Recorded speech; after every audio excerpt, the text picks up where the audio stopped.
Então tá. E seguinte, último recado de hoje pra gente começar, a gente vai focar mais no primeiro capítulo, acho que só vai dar tempo de fazer o capítulo 11, tá? Porque ele é bem extenso e o capítulo 2, bem pelo contrário, ele é super curto. Então, a gente vai dar prioridade pra ele. Se não der pra terminar ele hoje, a gente vai fazer semana que vem 12 e 13, tá? E isso não vai alterar o cronograma de finalização do módulo, porque a gente ia terminar o módulo com uma aula, de qualquer maneira. Então, em vez de terminar com uma curtinha, a gente termina com duas, certo? E foca hoje na questão da criação de mundos. É um assunto que provavelmente vai dar bastante assunto pra nós, vai dar bastante pano pra manga. Então, vamos lá. Começando aqui, então, eu vou trazer aqui as informações da introdução do vídeo do Neil. E ele começa essa aula já falando sobre como o ato de escrever ele é um ato divino. Ele faz uma comparação entre escrever e ser um deus, né? Porque no momento da criação, o autor, ele de fato brinca de ser deus, porque ele está construindo o mundo e as regras e lapidando ele.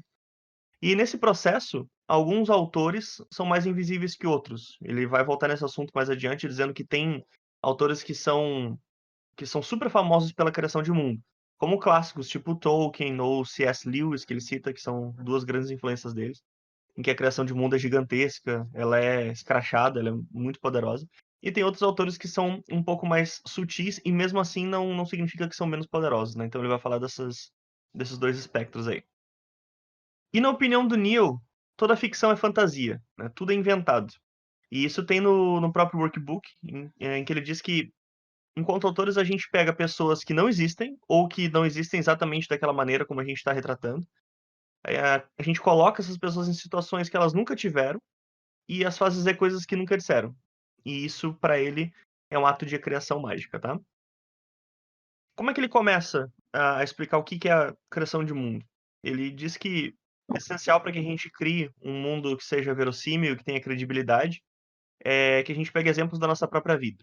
Então, autores iniciantes tendem a seguir um caminho de pegar sempre o mesmo caminho, assim, de pegar lugares que já existem na ficção. Tipo, realmente transportar ali a Terra-média do Tolkien para dentro da nossa história e pronto, né? Sem se preocupar exatamente com uma certa originalidade. Enfim, reutilizar lugares que já foram inventados em ficção. E inclusive, ele comenta que é uma tendência muito grande isso entre fanfiqueiros, pessoas que fazem fanfic. Ele diz que é ótimo fazer fanfic, mas se a gente quiser se tornar autores cada vez melhores, a gente tem que começar a pensar nos nossos próprios mundos e não simplesmente fazer esse transporte, né? Pegar emprestado coisas que já foram criadas e reutilizar, às vezes sem nenhuma transformação, ou nenhuma transformação relevante, certo? O que vocês acham disso? É, essa questão aí da fanfic, né, é até muito um assunto muito polêmico, né? Mas assim, eu acho que a fanfic tem seu lugar, sua hora, ela tem o seu objetivo. Você que está fazendo uma fanfic, você sabe o que você está fazendo e por que você está fazendo. Só que, e muita gente, e eu acho isso muito legal, porque você treina, experimenta muitas coisas fazendo fanfic, mas tem muita gente que começa na fanfic e não consegue largar a fanfic quando vai criar o seu universo particular, a sua história original, porque acaba ficando um pouco viciada no modus operandi, né? No tipo assim, na maneira de construir que é uma fanfic, que você praticamente empresta dos elementos originais de uma obra ou de um universo, né?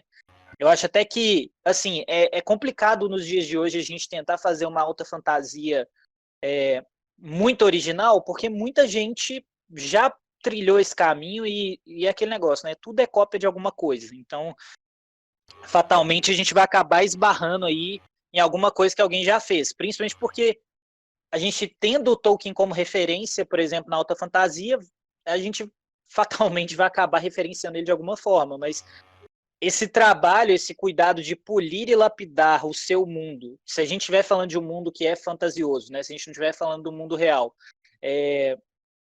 fazer ele ter mais a sua cara é um trabalho que a gente tem que ter consciente. Só que é um pouco complicado, né? A gente vai estar sempre aí tentando ser original, mas sabendo que muita gente já tentou fazer o mesmo e a gente pode acabar não sendo, né? Mas tendo essa consciência de tentar, acho que o importante é isso. Esse debate das fanfics me lembra a questão do livro O Hobby como um Artista, não sei se vocês já leram, que fala muito dessa questão de que nada é 100% original, né? Tudo você está reciclando. Eu só queria fazer um adendo em relação às fanfics, porque nem sempre as fanfics elas têm a estrutura de se passar no mesmo universo ficcional que pertence a outro autor, ou ter os mesmos personagens. Às vezes as pessoas fazem universos alternativos que se aproveitam meramente dos nomes. E, assim, é interessante isso de você pegar um outro universo por base, ou até uma sociedade real, não precisa ser necessariamente uma sociedade fictícia, porque entra naquela questão de você criar um leque de referências. Você cria um leque de referências, e aí eu acho que até entra num dos pontos que o Gaiman comenta de misturar as coisas. Sim, ele fala bastante sobre como é importante a gente pegar coisas do nosso mundo real, reimaginar elas, misturar tudo, pegar coisas da composteira e começar a criar nosso mundo, né? Não sei se é disso que tu tá falando. Acho que é confluências que ele chama, né? Isso, confluência. Isso. Eu acho que pegando tanto um pouco do que a Laís quanto o que o Yuri falou, não só a questão das fanfics, mas a gente tem que ter em mente que isso da construção do mundo, a primeira coisa que vem na mente são histórias fantásticas, histórias com universos que não são a realidade que a gente conhece. E isso é um pouco errôneo pensar dessa forma, porque quando você cria uma história em que toda a narrativa se passa nessa realidade que a gente conhece aqui, sem criar outros mundos, a gente precisa também muito do world building, porque a construção de mundos não é só fazer as montanhas e os vilarejos e os mapas e as criaturas e como as leis físicas funcionam. Vai muito além disso, vai até questões super específicas do próprio narrador, mesmo que seja um narrador distante, em terceira pessoa, né? As escolhas que aquele narrador faz, do que vai falar ou do que não vai falar, da forma que vai narrar, vai envolver o tema da história, vai envolver o tom da cena, o que está tentando se passar ali. E isso independe de se é num universo fantasioso ou se você está contando uma história sobre um casal que está tendo uma briga na cozinha.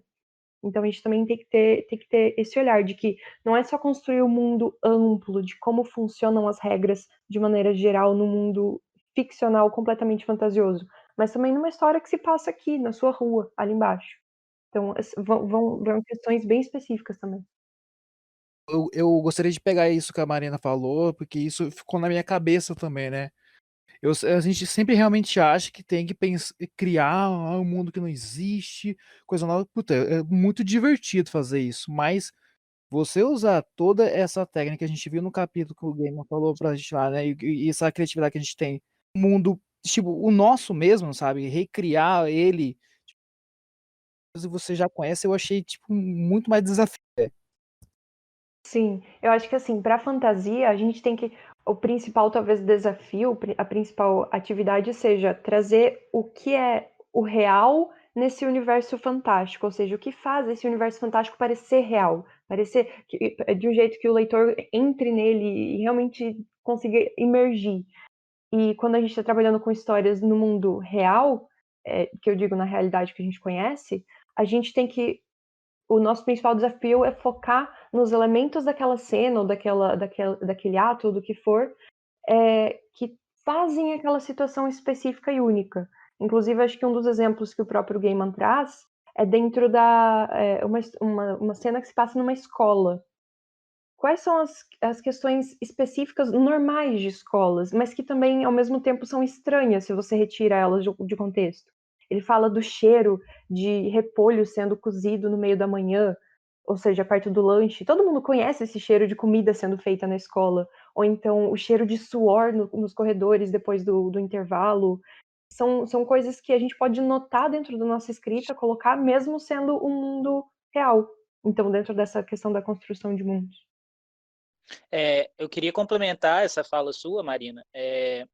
Eu estava conversando hoje, por exemplo, com a minha namorada e eu cheguei numa conclusão assim de 2 exemplos que eu podia trazer para o mundo real mesmo disso que você acabou de falar. Por exemplo, ela estava me contando umas curiosidades sobre a França e aí eu fiquei pensando, pô, se você estiver narrando uma história na França, né? Você tem os seus personagens lá andando pela França fazendo turismo. é bom que você saiba algumas coisas sobre o lugar que você está indo, porque você começa a adicionar talvez sabores ou regras que estão ocultas que te permitem algumas coisas na narrativa. Então, ela deu 2 exemplos que eu acho muito legais que fazem parte desse world building. Por exemplo, na França é mais barato para você, pelo menos é o que ela me contou que ela ficou sabendo, é mais barato para você pegar comida para levar num restaurante do que sentar para comer, porque culturalmente pagar para sentar para comer é mais caro. Então, às vezes, isso é importante como? Não sei, mas às vezes você está fazendo a história de um cara que está fazendo um mochilão, ele está com pouca grana, e ele descobre isso aí, essa técnica, e aí ele pede comida para viagem, e no caminho da viagem, de volta, ele encontra uma pessoa que está passando fome. Sei lá, você cria conflito.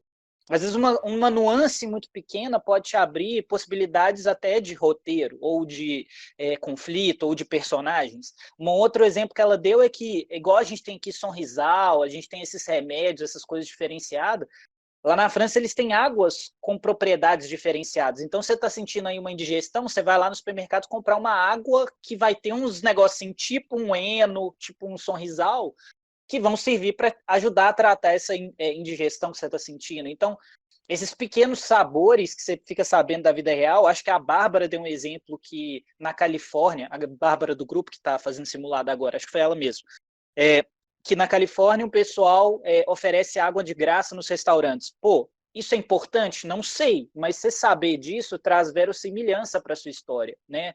Traz um pouco de regras de mundo que podem ser aplicadas dependendo do contexto que você está criando. Então, tudo isso faz parte. A gente está falando não só dos detalhes, mas das coisas grandes. Se você tiver um pano de fundo político, pô, você está escrevendo sobre o Brasil. Em que época? 2020? Está acontecendo uma pandemia? A gente tem um presidente lidando com a pandemia? Como é que estão sendo as ações do presidente?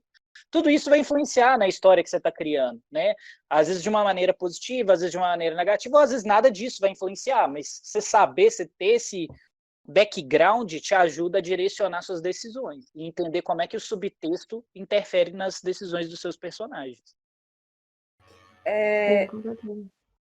Sobre essa questão do coisa, eu lembro que só um comentário assim, eu vi num canal, um canal do YouTube, Chadiversity, e ele comenta da questão de como a criação de mundo não é exatamente o principal da história, mas é o que permite você a criar as outras coisas, tipo os personagens, os conflitos e tudo mais. Então, mesmo num mundo, digamos, que você não está partindo para o ficcional, para o fantástico, né, num campo ficção científica, fantasia, você tem a questão do que você falou, de um mundo real e desse background, desse plano de fundo para os teus personagens criarem vida e aí entra toda também a questão da pesquisa, né? Que de você vai fazer uma cena que se passa num outro país, poxa, você tem que saber como funciona, ao menos o básico para sua cena funcionar. Vocês estavam falando bastante ali sobre... O Yuri falou bastante ali sobre usar detalhes, sabores do mundo real, e isso é algo que ele aconselha a gente a fazer, né? Do contrário do que ele estava falando antes, se a gente não quer transportar ali a Terra-média para as nossas páginas e reutilizar um lugar já inventado na fantasia, o que a gente quer fazer? A gente quer sair, olhar para o mundo lá fora, sair para as ruas. Quer dizer, agora a gente não consegue, né? Mas idealmente a gente quer ir lá fora, sair nas ruas, olhar para as coisas, pensar nos lugares que a gente já teve e mudar tudo isso. Que nem a Laís falou ali, juntar tudo que a gente tem ali à nossa disposição no momento, aquilo que já está na nossa composteira, na mente, na lembrança, e transformar. A gente pode aumentar uma coisa, pode diminuir outra coisa, né? E aí, resgatando também o exemplo que a Marina deu a respeito de escolas, o Neil diz assim, imagina que tu é um autor de 13, 14 anos, começando a carreira. E tudo que tu conhece na tua vida, o lugar mais interessante que tu conhece na tua vida é a tua escola. E então, o que tu pode fazer com isso? Não é que tu não tenha o que falar, tu pode utilizar aquilo que está à tua disposição e transformar com a imaginação. E se, por exemplo, a escola cobrisse a área de uma cidade inteira? Ou se ela fosse uma ilha? Ou se ela flutuasse no céu e a gente só pudesse chegar nela voando num pássaro, né? O importante é usar os detalhes que a gente conhece a respeito da escola, e aí a Marina falou ali do cheiro do suor, da comida sendo preparada, né? Usar esses detalhes que a gente conhece a respeito, nesse caso, da escola, e, enfim, e se é um lugar que a gente vai com frequência, a gente consegue captar bem esses detalhes e transportar ele para as páginas. Todo detalhe que a gente conseguir roubar do mundo exterior e levar para nossa ficção vai fazer com que a história pareça mais real para o leitor. E mais importante, vai fazer com que seja mais real para a gente, porque se o autor ele não se importa, ele tem que ser o primeiro a acreditar nas histórias. Então, se ele não se importa com o mundo que ele está criando, provavelmente mais ninguém vai se importar. E por causa disso a gente acaba, às vezes, se pegando, fazendo perguntas meio estranhas, né? Tipo, como é que os personagens vão no banheiro? De onde que vem a comida da cidade? E etc. E aí o Neil traz uma história legal, que eu vou contar essa história e vou passar a voz para vocês de novo. Ele disse que que quando ele era criança ele ouvia muitas histórias de Mil e Uma Noites, né? Sherazade e tal. E ele diz que tinha uma coisa que acontecia recorrentemente nas histórias, que eram as pessoas cruzando os portões de entrada da cidade e esbarrando umas nas outras. E se tu tava acompanhando alguém, tu te perdia daquela pessoa e às vezes a história começava ali. E isso não fazia muito sentido pra ele. Tu tá cruzando um portão, esbarrar com uma pessoa e depois não encontrar mais teu acompanhante por muito tempo. Pra ele aquilo não fechava direito, mas ele ignorava e seguia a história de boas. Até que um belo dia ele foi viajar para Jerusalém. E ele tava com os guias dele. Quando eles foram passar pelo portão de Jerusalém, ele viu que tinha uma galera que ia e voltava, e entrava e saía ao mesmo tempo. Era uma confusão muito grande. E todo mundo se esbarrava. E quando ele entrou pelo portão com os guias, esbarraram nele, foi uma confusão. E quando ele conseguiu sair daquele funil que era o portão, ele viu que ele não encontrava mais os guias em lugar nenhum. E pensando nisso, mais tarde ele se deu conta. Por que era um elemento tão recorrente nas histórias de Mil e Uma Noites? Então, ele conseguiu de fato sentir o que eram as coisas que estavam acontecendo. E no momento que tu tem a sensação de alguma coisa ou a experiência dentro de ti, tu consegue passar muito mais facilmente essas sensações pro personagem. E tem sempre uma parte nossa, enquanto autores, que tá ali tomando nota de tudo que acontece. Tudo que tá acontecendo ao nosso redor, a gente tá inconscientemente anotando e guardando para depois. Mesmo que seja nos piores momentos da nossa vida, tipo no hospital, numa situação de emergência, a gente tá ali, a gente tá pensando, tipo, como é que é o cheiro desse lugar, né? Como é que estão se comportando as pessoas? O que elas estão pensando?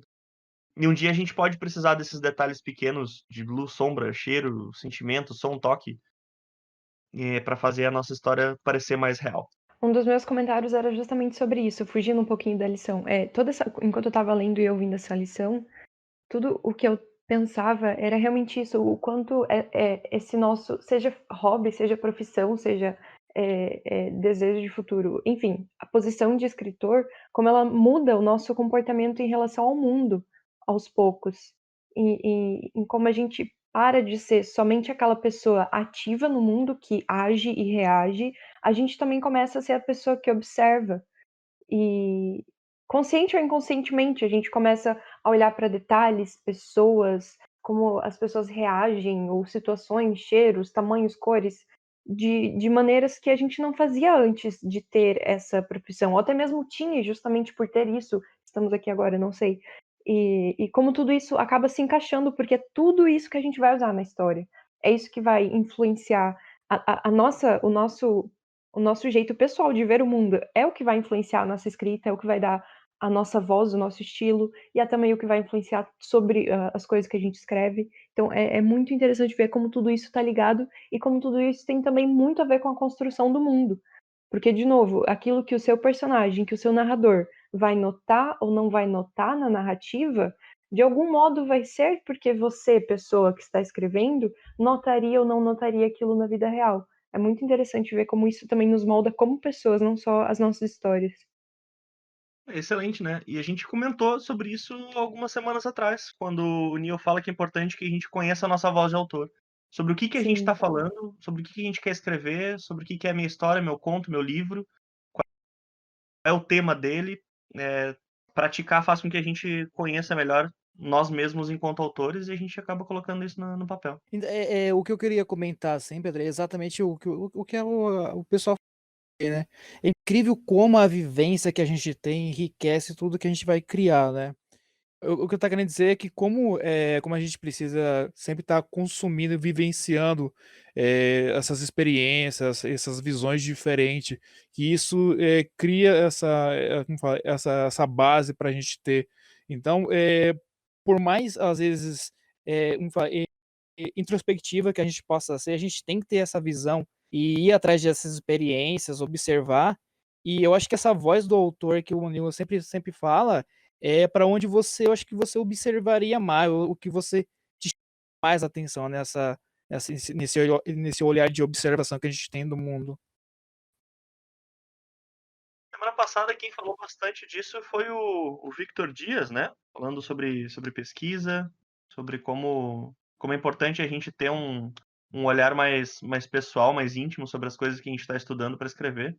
Com certeza. Eu queria trazer só um exemplo aqui recente de uma parte que pode ser considerado world building, só que eu não posso falar muito sobre, porque é um projeto que, né, eu não estou muito autorizado a falar sobre ele, mas nesse projeto eu tinha que escrever um momento em que dois personagens iam de um ponto a outro, e não tinha muito bem definido aonde seria esse um ponto para outro. Eu tinha um bit que eu tinha que pagar, que uma coisa tinha que acontecer nesse caminho, mas eu não tinha exatamente de onde estava saindo e aonde ia acontecer esse bit, né?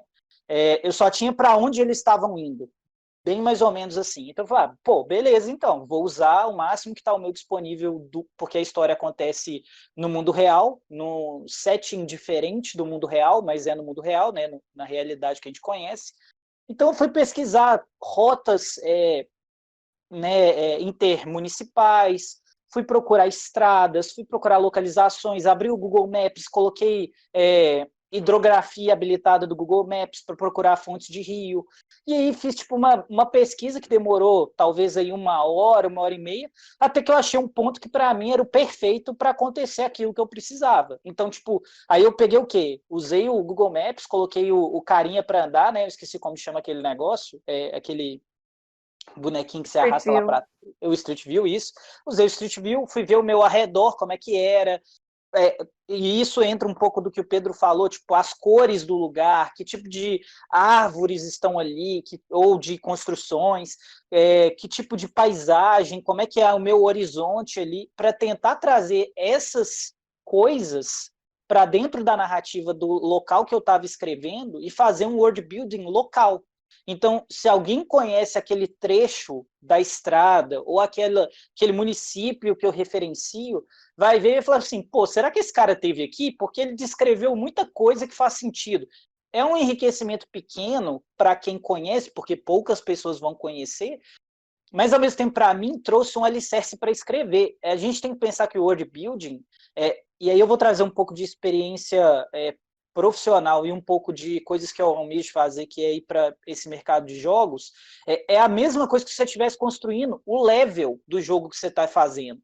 Porque seu personagem não vai andar no espaço vazio, ele precisa estar caminhando por um local físico, né? A menos que você esteja escrevendo uma história num espaço vazio, mas enfim. Então, tipo assim, saber construir o local e as regras e as coisas que estão ali no seu world building te ajudam a pensar até onde o seu personagem pode ir. Ele vai cansar de andar ali até aqui? Pô, tem um morro, ele vai ter que subir aquela escada ali no final, dar a volta por trás da árvore. Você começa a pensar até na dinâmica daquilo que está acontecendo, né? Até tipo assim, quais elementos vão se tornar barreiras físicas, quais vão se tornar vantagens físicas. Então, acho que o world building ele vem não só para trazer sabor para o leitor, para trazer imersão sensorial para o leitor, mas também para te guiar em como escrever aquela cena que você está escrevendo, em como ambientar o seu personagem ali dentro, que interações ele vai ter com o mundo e com outras pessoas. É realmente para setar os pés dele no chão e falar assim, pô, aqui estão as regras do mundo que você está pisando. Como é que você vai interagir com essas regras? Cara, eu acho muito massa isso, tipo, porque essa última pergunta resume basicamente quando você está trabalhando. Eu vou falar de fantasia porque é o que eu escrevo, então é onde eu me encontro. E em fantasia é isso, quais são as regras do mundo e como essas regras influenciam na tua narrativa. Eu não tenho acesso a Street View porque meus mundos são inventados pela minha cabeça, e então eu começo a fazer, quase sempre eu começo a rabiscar um mapa já nos primeiros capítulos. Esse mapa vai sendo alterado de acordo com a história, mas é sempre elaborando por aí, e elaborando em cima de relevo e de pera, mas o clima dessa região, como que é, e como isso interfere na economia, e a partir da economia, como isso interfere numa pessoa comum que está naquele universo fantástico. Então, tudo isso é outro, exatamente essa sensação de dar uma realidade maior ao leitor, de dar mais realismo, seria isso. E muito também de obedecer às próprias regras, né? De quando chegar lá na frente, você seguir essas regras. E se você tem regras assim, no geral, até leis, se você tem alguma lei de costume que não pode ser rompida, e aí em determinado momento você precisar rompê-la, quais são as consequências disso? Então, tem todas essas perguntas. E até você se perguntar, por exemplo, como os personagens tomam banho, que é também super normal, né? Cara, mas isso entra no aspecto cultural. Tomar banho não é só uma questão de higiene ou dia a dia, é cultural. Como é que você toma banho? O que você usa para tomar banho? Em alguns lugares é banheira, em outros é chuveiro. Mas, enfim, como as pessoas tomam banho? A gente toma banho às 7 da noite em nome da deusa do banho. Sei lá, cara. Pode ter alguma coisa do tipo, nome da deusa da água. Teve uma sei vez lá. que eu tava Então, assim, assistindo acho esse que tudo canal isso entra. que o Até cara as coisas disse mais que ele bobas, começava a como a gente fazer pensa de construção tomar de banho. mundo pelas perguntas mais simples. Tipo, como funciona a gravidade no seu mundo fantástico? O que acontece é que ele faz essas perguntas, tipo, às vezes, por exemplo, ele encontra outras premissas do universo dele que nem ele sabia. Então ele faz, tipo, a gravidade, eu tenho que a força gravitacional funciona mais ou menos como é na Lua, que, se não me engano, é 1/6 da força gravitacional da Terra. Então, por causa disso, os seres humanos são capazes de pular mais alto. Por causa disso, a estrutura óssea daquele povo é diferente. E ele começa a viajar por aí. Eu queria falar só uma coisa, complementando o que vocês dois estão dizendo, para deixar uma galera tranquila, que pode ser que tenha uma galera meio preocupada com isso. Esse monte de detalhe, gente, ele não precisa estar na obra, ele não precisa ser colocado no papel, tá? É importante que o autor saiba que existe esse monte de regras, como é que o mundo funciona, as leis, costumes, talvez histórico do mundo, mas ele não precisa de fato estar ali no papel escrito tudo em detalhe. Isso é para guiar o autor no mundo que ele está começando a pisar, e eventualmente tu vai colocar algum detalhe a respeito de alguma coisa, de um evento histórico ou alguma coisa geográfica.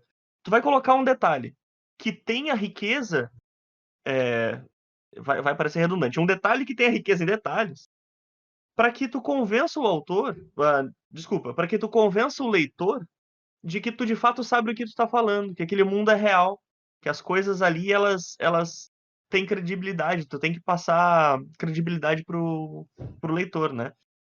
E no workbook tem um exemplo que eu acho muito legal, que é de um livro do Ray Bradbury, que é Crônicas Marcianas, Contos Marcianos, eu não lembro o nome agora, em que o Neil fala que nessa colônia em Marte tem o protagonista e tem ali uma descrição de como que à noite sempre as pessoas nessa colônia faziam ceias em mesas que ficavam próximas de poços de lava, e a lava ali borbulhava prata, né? Ela tinha uma cor prateada.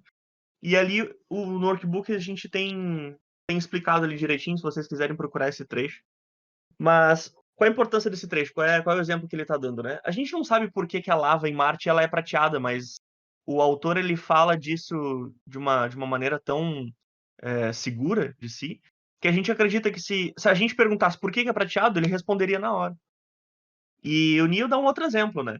Todo mundo sabe, ou pelo menos a maioria das pessoas sabe como é que é uma árvore. Então a gente não precisa perder um parágrafo ou meio parágrafo caracterizando árvores, dizendo como é que ela é, como é que é o tronco, como é que são os galhos e as folhas. A gente pode simplesmente dizer que há árvores.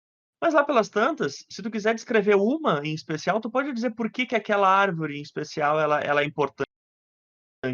Tem que dar as características dela, dizer que talvez ela tem um formato de mão tentando agarrar as nuvens, ou talvez aquela árvore simbolize alguma coisa para o personagem, ou talvez ela tenha algum significado especial na história da cidade, enfim. Mas esses detalhes, eles são casuais. Tu sabe muita coisa, mas na página não vai tudo. Vai só aquilo que tu julgar que é essencial para mostrar pro leitor, olha, eu sei do que eu tô falando. Esse mundo existe, esse mundo é real, tá?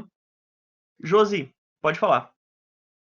Então, uma coisa que eu achei muito legal que está citado no workbook é a teoria do iceberg, que, nossa, é praticamente isso. Normalmente a gente se perde muito quando está construindo um mundo, porque a gente quer falar de tudo, desde vestimentas a costumes.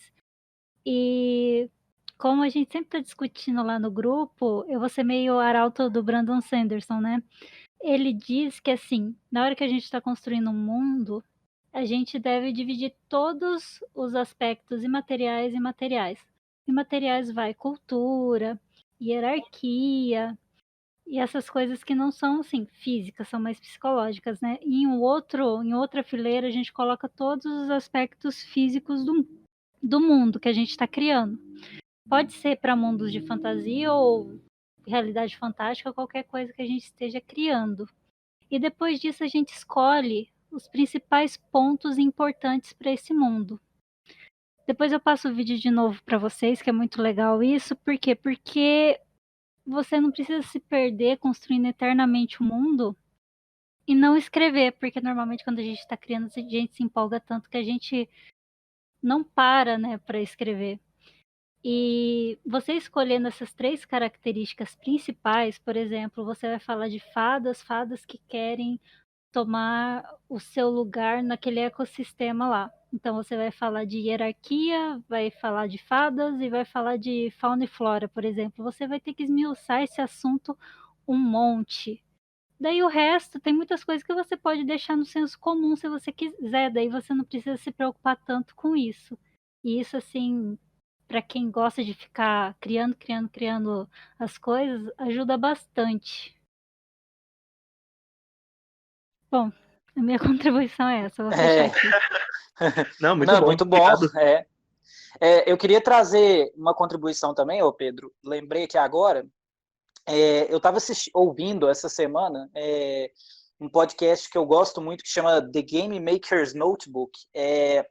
E quem conduz é até o presidente da Insomniac, que é aquela empresa que fez o último jogo do Homem-Aranha. Eu esqueci o nome dele agora. Mas ele estava entrevistando o Todd Howard, que é o CEO que criou The Elder Scrolls, né, que é Skyrim, Oblivion, Fallout, Doom. Quem já jogou qualquer um desses jogos aí sabe de que empresa que eu estou falando. E é muito legal ele falando, porque a Bethesda é conhecida pela sua capacidade de world building. É tipo assim, é a coisa que eles são melhores do que qualquer outra empresa hoje que existe aí que faz jogos, é o world building. Não tem... A gente pode até considerar que tem umas que hoje chegam muito perto, tipo a From Software com Dark Souls e tal, mas o que consagrou a Bethesda foi o world building. E ele falou uma coisa que eu achei muito legal, que, na verdade, 2 coisas que ele falou que eu achei muito legal. Uma me lembra uma coisa que você falou aí antes, que é aquele negócio de você não precisar contar toda a sua história, e a Josi acho que também trouxe um pouco disso, é que em Skyrim, para quem jogou tanto Skyrim quanto Oblivion, né, você é um personagem num ambiente meio que medieval, de alta fantasia, e você tá lá explorando o mundo e, de repente, cara, tem livros. E o Todd Howard, ele, tipo assim, bateu cabeça desde o segundo jogo de Elder Scrolls, que ele queria porque queria que quando os livros caíssem da estante, eles abrissem igual um livro normal. E os caras gastaram 2 jogos inteiros para descobrir como fazer isso. E aí a galera de desenvolvedor, designer, falou assim, velho, para que a gente vai fazer um negócio desse, nesse nível de detalhe? Ninguém se importa com esses detalhes de livro no jogo, a galera tá aqui para matar monstro, para evoluir, para pegar poder. Ele falou assim, cara, eles se importam, eles só não sabem que se importam. A gente vai colocar isso porque são esses detalhes que pegam a galera. E aí ele fala de uma outra coisa que é tipo assim, em Morrowind, que eu acho que é o terceiro jogo, tinha, acho que travesseiro, se eu não estou me enganado, espalhado por alguns levels, assim. E aí, de repente, a galera gosta tanto de travesseiro que isso está espalhado em tudo quanto é canto, assim. Em Skyrim, acho que é garfo que aconteceu isso, de ter muito garfo em tudo quanto é lugar. Em outro lugar é queijo. E, tipo, esses pequenos detalhes acabam virando, tipo assim, uma brincadeira, mas é um beat de reconhecimento. Você fala assim, pô, tô num lugar habitado, aqui tem queijo, tem travesseiro, preciso tomar cuidado. Então, tipo, você constrói muitas vezes a tensão com elementos ridiculamente pequenos, tipo um garfo. E é outro ponto que eu queria trazer, que ele fala, é que isso que você falou de descobrir aos poucos, né, as regras do mundo que você tá, Skyrim tem 20 anos, The Elder Scrolls, no geral, tem 20 anos de franquia. Não tem como você criar 20 anos de franquia com lendas, com mitos e com tudo da noite para o dia. E todas essas coisas que foram geradas ao longo dos jogos estão disponíveis nos próprios livros que eu falei. Então, se você quiser ler sobre essa mitologia, você pode. Você vai lá e vai pegar os livros que estão dentro do jogo e vai ler sobre esses negócios. Só que isso não vai estar explícito para você como forma de exposição enquanto você está jogando. Uma coisa ou outra você vai pegar pelas missões, pelos diálogos, pelos personagens que você vai encontrar, pelas criaturas, pelas inscrições, pelo ambiente. Mas a história mesmo do mundo, ela vai ser sempre nos detalhes que provavelmente vão estar nesses livros. E que se você estiver perdendo, entre aspas, o tempo de ler, você vai descobrir. E por último, uma coisa que ele fala muito legal é que, tipo assim, ainda que você construa isso, a ideia é que todos os livros sejam contraditórios, porque a nossa própria história é assim, ela sempre pode ser contestada de vários pontos, em teoria, né? Senão a gente pode entrar aqui em alguns negacionismos e revisionismo histórico, né, disso que eu estou dizendo. Mas eu estou dizendo que, às vezes, o mesmo fenômeno, para povos diferentes, ele vai ter pontos de vista diferentes. Então, dentro de próprio franquia de jogos, os caras tentaram trazer esse conflito de ideias. E isso, se você quiser ser uma pessoa que vai construir um world building cabuloso, você pode fazer a mesma coisa na sua história. Você vai lá e coloca, tipo, não, aqui, ó, esse povo vê esse fenômeno dessa forma, esse outro dessa forma. Você vai só realmente adicionando camadas de enredo. Ainda sobre isso de o autor ter que conhecer muito mais os detalhes da sua própria história do que aquilo que vai aparecer na página, eu acredito que tenha 2 motivos principais para isso. O primeiro seria para a gente poder ver oportunidades dentro da nossa própria narrativa. No momento que você começa a cavar por detalhes no seu mundo, no seu universo, você pode às vezes encontrar certas coisas que podem surgir como uma oportunidade dentro do próprio plot. Por exemplo, como a gente falou ali antes, brincando sobre como que será que esses personagens tomam banho? Ora, se é no mundo que, por exemplo, está pós-apocalíptico, esse é um detalhe que importa. Onde é que eles arranjam água? E por aí vai. Então, acho que a primeiro grande motivo para a gente ter que saber muito mais do nosso mundo do que aquilo que vai aparecer no livro é as oportunidades que isso pode ter para o plot. E o segundo também para evitar futuros desacordos. Sabe como a gente às vezes vê na internet vídeos tirando sarro de filmes que teve algum erro, ou que apareceu um personagem lá que na cena anterior estava vestido diferente, ou por aí vai? A gente conhecendo certos detalhes do nosso mundo que não vão aparecer na página, coisas sobre o funcionamento dele, vai impedir que lá no futuro alguém venha questionar e apontar problemas dentro desse sistema.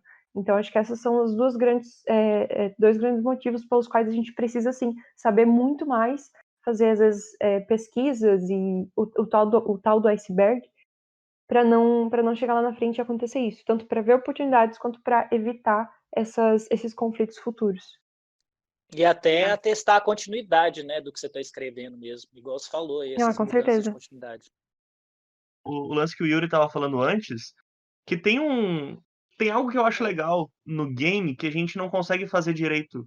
Eu acho muito difícil fazer na literatura, que é justamente colocar no caso, o leitor, o espectador, no papel de personagem e deixar que ele de fato descubra, né, as regras do mundo.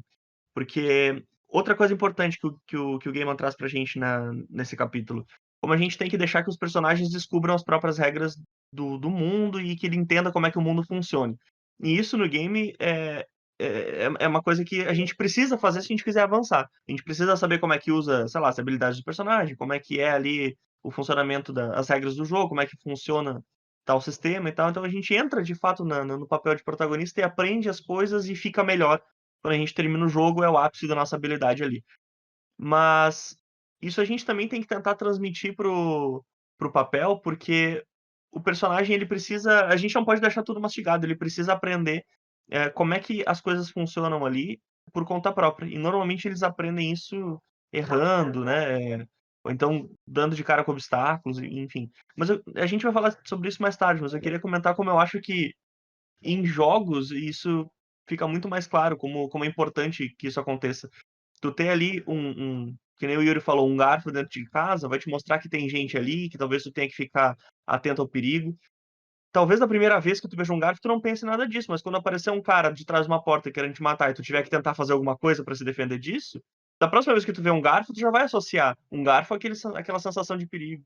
Ou talvez tu associe o garfo com comida e saiba que aquele é um lugar seguro. Enfim, tu vai aprendendo, errando e dando de cara com problemas e se tornando melhor dentro daquele mundo com regras únicas. Eu acho que o fato que isso fica muito mais claro em jogos do que na literatura é justamente porque nos jogos o objetivo é inserir o jogador dentro. Então você está conhecendo aquele mundo como se você fosse uma pessoa naquele mundo. E assim como a gente aqui, no nosso mundo, aprende as coisas, batendo cabeça, errando, ou vem alguém e fala, ensina pra gente. No jogo já tá isso bem intrínseco, porque é justamente alguém entrando num mundo novo e tendo que conhecer como é que as coisas funcionam. E para transportar isso para um universo crível na literatura, a gente também tem que fazer isso. Justamente como você falou, seja com um outro personagem, que geralmente é o personagem que vai acompanhar o protagonista. Por exemplo, me vem na cabeça a cena de Harry Potter, quando o Harry vai conhecer todo mundo bruxo no início e o Hagrid acompanha ele no Beco Diagonal. Ou então as histórias da Terra-média que o Gandalf conta para os hobbits e por aí vai. Sempre tem algum outro personagem auxiliando eles nesse conhecimento de mundo. Ou então por tentativa e erro mesmo. Eu acho que o Gaiman até cita quando ele fala disso, sobre deixar o seu personagem descobrir as coisas, descobrir o mundo. Ele cita como é que a gente entende o sistema econômico do nosso mundo, por exemplo.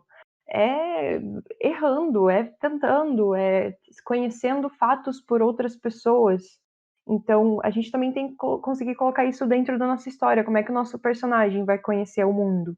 Vai ser a mesma forma também que vai acabar esse mundo sendo passado para o leitor que está lendo, junto com esse personagem, acompanhando essa jornada. Sim, inclusive existem muitas técnicas para isso, né? Se a gente for pensar, a primeira coisa que eu ia falar é que a gente pode aprender com os jogos, apesar de jogos serem uma mídia diferente, eles acho que tem muito a ensinar em muita coisa.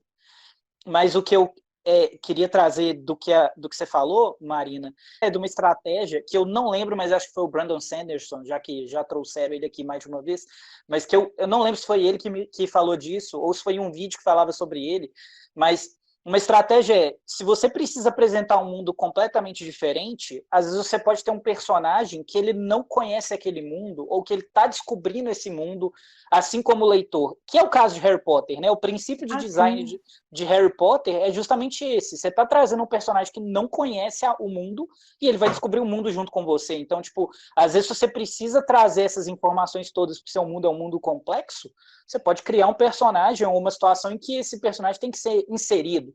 Um exemplo muito bom é Minority Report, que não sei se vocês já assistiram, né? Tem o livro também, mas no filme que com Tom Cruise e tal, o personagem principal, que é o Tom Cruise, ele já conhece as regras do mundo, ele já sabe como é que funciona o sistema de previsão lá de crimes, e ele trabalha com isso diariamente. Como é que eles fazem para explicar, para trazer exposição, que a gente chama, né, para o leitor daquele mundo, como é que aquele mundo funciona? Bom, basicamente o que ele faz é colocar um cara que não trabalha com aquilo, que no caso é um investigador que está tentando descobrir a origem de um crime, ele vai lá investigar o negócio e ele precisa passar por esse briefing, ele precisa passar por essa explicação para entender como funciona. Então, às vezes, a estratégia, ao invés de você explicar diretamente na cara do leitor, então, leitor, esse mundo, a moeda de R$2 vale 35 centavos. Você pode colocar um personagem que nunca usou a moeda, que ele é um forasteiro, e fala assim, velho, tô querendo comprar um trem aqui, quantas moedas eu preciso?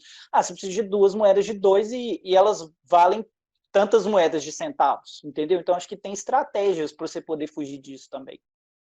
Eu estava lendo sobre isso essa semana, rapidinho. Eu estava lendo sobre isso essa semana até. Em alguns lugares chamam isso de o personagem novato. É o personagem que vai servir como o leitor, é o personagem que vai ser a imersão do leitor na história sobre essas regras que o leitor não sabe e que você não vai botar o narrador, né, gritando isso na cara dele, nem vai colocar aqueles diálogos chatos de tipo, então, fulano, como você sabe? E aí, se a pessoa já sabe, não tem por que ele tá dizendo. Então, eles introduzem um personagem novato que não conhece a história e, à medida que ele vai descobrindo, o leitor também vai descobrindo as coisas. Inclusive, fazia citação de Harry Potter mesmo, que qual é a melhor forma de você colocar alguém para descobrir alguma coisa que não for numa escola. Então, é o Harry Potter na escola, que faz com que a gente vá descobrindo tudo junto.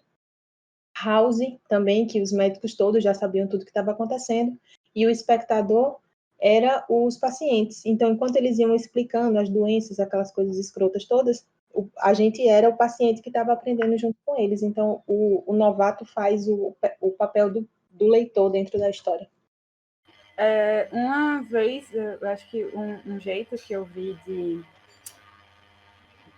mudar essa questão do personagem novato, que eu achei muito legal num vídeo, é a questão do Avatar, a lenda de Aang.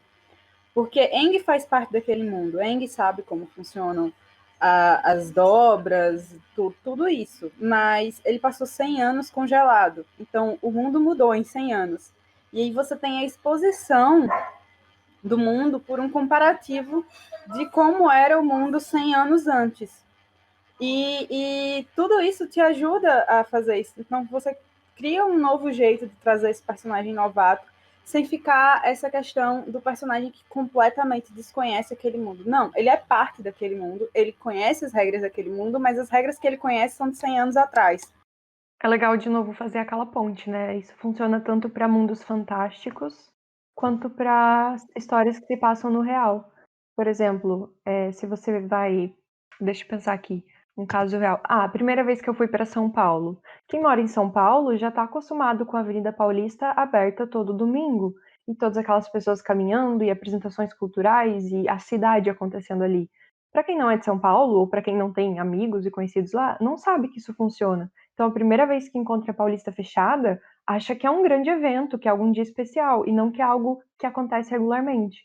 Então, de novo, isso da exposição das regras do mundo vale tanto para um universo fantástico, totalmente novo criado, quanto para questões reais do dia a dia. Esses pequenos detalhes, acontecimentos, relações pessoais, relações culturais, questões de hierarquia, de poder, que a gente vai ter que ir acrescentando ao decorrer das cenas para tudo fazer sentido, para tudo ser muito mais crível. Se ninguém for fazer um comentário, eu queria jogar aqui na roda uma discussão que eu acho interessante, até para ver qual é a opinião de vocês sobre isso. Eu não tenho muita, na verdade, queria ver a opinião de vocês. Eu não lembro quem que perguntou durante a semana no grupo, e a Raquel fez uma pergunta um tempo atrás, e a gente acabou não lendo. Então, vou trazer tudo resumido. Alguém tinha perguntado o que achava sobre colocar meses reais como parte de um calendário de um mundo de ficção, um mundo fantasia completamente criado. Então, é como se eu tivesse ali a Terra-média, mas eles contassem o tempo entre janeiro e dezembro. E a Raquel tinha perguntado sobre o que a gente acha a respeito de misturar lugares reais com lugares inventados. Tipo, tem uma história que se passa no Rio de Janeiro, com o Cristo Redentor, etc e tal, mas tu tem também uma padaria numa certa esquina de uma certa rua que é inventada. Vocês acham que isso faz perder um pouco da credibilidade do mundo real? Vocês acham que isso suspende um pouco a descrença do leitor? O que vocês acham? Eu acho que... Bom, a princípio eu acho que não, porque ela tá ouvindo vocês todos falarem, é incrível como eu tenho uma visão completamente assim, mais diferente de vocês, porque para mim o world building, ele o mundo, na verdade, para mim ele é um ponto de equilíbrio entre todas os acontecimentos do enredo, como o personagem vê tudo que está acontecendo e como os eventos acontecem, todas as relações de causa e consequência. Para mim, o mundo é um ponto de equilíbrio. Eu não penso no mundo como um cenário, entende? Então, quando vocês falam assim de um cenário, por exemplo, essa padaria, eu acho que isso, ela tem que vir na história com um evento, ou então atrelada a alguma emoção ou alguma memória. Eu acho que você fazendo isso, não estaria errado você inventando uma padaria onde ela não existe, entende? Eu acho que eu lembrei da questão de, por exemplo, Percy Jackson, que coloca o Olimpo no Empire State, né? E eu acho muito fascinante em termos de locais, você misturar locais que existem com locais que não existem, até porque construções mudam o tempo todo. Às vezes você está passando numa determinada rua e naquela rua tinha um prédio pequenininho. E aí, quando você passou lá 2, 3 meses depois, aquele prédio pequenininho foi derrubado e virou o maior arranha-céu. Então, isso vai mudando. Em termos de locais, eu acho que é uma coisa que vai da tua história, só vai. E em relação aos meses, eu vejo mais uma questão do seguinte: o nome dos meses faz parte da construção do nosso mundo, né? Do mundo que é o que está ao nosso redor. E eles têm um fundamento, eles têm um motivo para ser do jeito que são. Então, você pode usar os mesmos nomes e você pode inventar novos motivos. É válido, não? Mas me daria, como leitora, assim, uma sensação de estranhamento, de, num primeiro momento, claro, de você ter os mesmos nomes em um universo que, se ele destoar completamente do nosso, claro, que ele destoa completamente, ou até você ter a mesma organização de algumas outras coisas, das estações, talvez, não sei. É legal você quebrar um pouco isso, se for teu objetivo, porque também tem isso, tem o objetivo da sua história. Que se você parar para pensar, por exemplo, verão e inverno em Game of Thrones funcionam de um jeito completamente diferente do que funciona no nosso mundo, mas existem. E aí entra toda essa a contagem do tempo, ela é uma medida nossa. E aí, para você botar isso numa história ficcional, numa história com um universo próprio, aqui falando, universo próprio, um universo completamente criado pela sua cabeça, eu realmente acharia estranho. Mas, assim, não pode também aloprar no outro nível e tornar a coisa irreconhecível para um leitor. Pois é, eu vou concordar sobre essa questão do tempo com a Laís, porque até mesmo o que é a nossa concepção de um ano? É a rotação da Terra em volta ao redor do Sol. Se o seu universo se passa em outro planeta, com outro sistema solar, mesmo que você não fale sobre os planetas, não faz muito sentido você estar em 2021 agora. Até mesmo porque 2021 é de acordo com a contagem cristã, né? Então tem essas questões que queriam bater com a credibilidade. Pô, esse ano tá tão ruim que você já pulou o ano, Marina. Oh, perdão, 2020. É que se eu escrever agora vai ser publicado no que vem, entendeu? Desculpa. E sobre a outra questão que a Raquel apontou, sobre você ter esse lugar ficcional, mas dentro de uma cidade, de um local real, eu acho fantástico. Para mim, pelo menos, traz muita credibilidade e dá muito mais vontade de você conhecer aquele lugar. Eu tenho até uma experiência como leitora, assim, acho que alguns de vocês conhecem aqui o escritor Carlos Ruiz Zafón. Tava esperando você trazer ele. A construção de mundo dele, embora se passe no nosso mundo real em Barcelona, é fantástica. Os detalhes, parece que você está dentro daquela cidade. E muito da história de vários dos livros dele se passa ao redor da livraria dos Sempere e Filhos. É esse o nome, né? Não é Flagrari? Isso mesmo. A livraria em si não existe. O colégio que um dos meninos lá estuda não existe, mas a estação de trem existe, as ruas existem, aquelas árvores daquele jeito, a estação, as pessoas e todo o ritmo social existe. E é muito, eu chego a me arrepiar quando eu lembro das histórias que eu li. Embora aquela livraria, aquele colégio não existam, todo o resto está dentro de um universo real. E mesmo que você nunca tenha estado lá fisicamente, você entra naquele mundo. E eu particularmente acho fantástico ler histórias assim. Não, e pra mim a livraria é real, cara. Porque ele chegou no nível de realismo de Barcelona que eu não tenho como falar que essa Império não existe. Ela existe. Você pode até não achar ela Pois lá, é. mas ela existe em algum lugar. O próprio cemitério Eu de acho- livros, cara, para mim ele existe em algum certeza. lugar de Barcelona. Só para fechar esse assunto, então, do Carlos Ruiz Zafón, é uma coisa que até o próprio Gaiman fala nessa aula, nesse capítulo, que é, se você consegue, em um ponto, mostrar para o seu leitor que aquele mundo é real, é palpável, você não precisa mostrar os outros. Então, é igual ali, ele criou a Barcelona tão real, tão perfeita nos outros cenários, que a gente nem questiona se aquela livraria é ou não real. A mesma coisa com os nossos mundos ficcionais, por exemplo. Ele até cita Tolkien. Se Tolkien ele consegue detalhar uma montanha ou até mesmo uma colina com um nível de perfeição, de imersão tão grande, ele não precisa detalhar todas as outras montanhas, porque aquelas lá já vão ser consideradas como reais para os leitores. Beleza. Victor? O que eu queria comentar, acho que a Marina acabou passando um pouco por isso, mas essa questão de criar lugares fictícios dentro de lugares reais, eu até citei tipo, o exemplo do Lovecraft, que cria cidade, todo tipo um universo dentro dos Estados Unidos e tal. Mas eu acho que isso liga muito com o assunto que a gente estava falando antes, sobre world building, sobre entender as regras daquilo e tudo mais. Por exemplo, foi mencionado, eu tô fazendo essa história no Rio de Janeiro, o Cristo tá ali e tem uma padaria nessa esquina que eu criei.